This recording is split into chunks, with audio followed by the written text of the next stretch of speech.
Hi there, this is John Wilkinson again from History Made Easier with another analysis of a Paper 2 question from my collection of past League of Nations papers. This time, having looked at whether a single source can leave you surprised, I'm looking at whether one source can leave you surprised by another.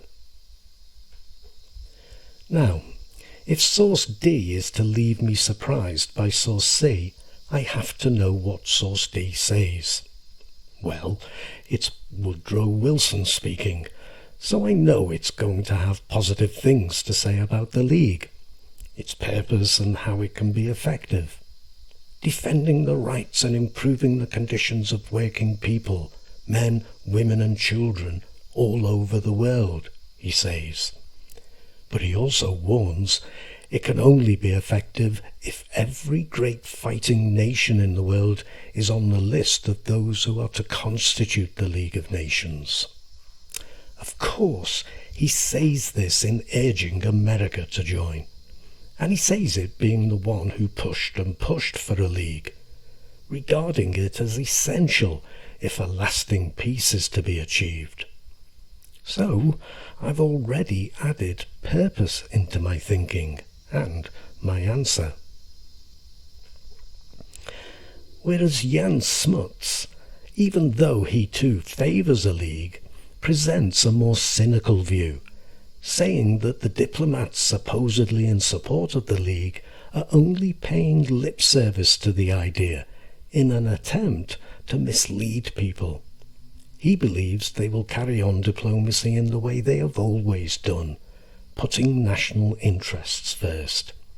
Well, I don't know about you, but I'm not going to be surprised by a cynical politician. As we are told, Smuts was in the British War Cabinet, and he represented South Africa at the Peace Conference, and so he was on the inside of things.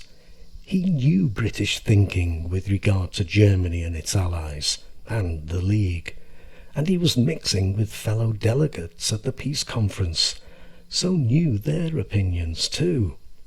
And clearly what he was hearing in private conversations was different to public support for the League. And so I'm not surprised by either source, nor does anything in source D make me surprised by source C, though note there may not always be such a clear conclusion. But see how I have used both sources, quotes from source D, paraphrasing source C, and using the provenance of both sources, but making a lot out of the provenance of source C. We actually only have a short extract to deal with here, but there's enough there for maximum marks. Of course there is. It would hardly be a fair paper if there wasn't. And we are told about Smuts for good reason.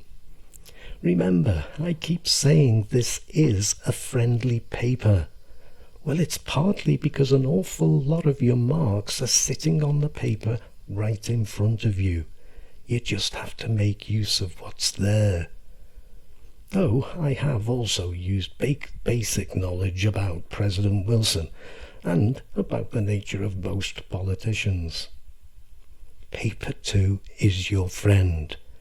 Make sure you get really good marks from it. Thank you so much for listening, and the very best of luck with your studies and your exam. Cheers.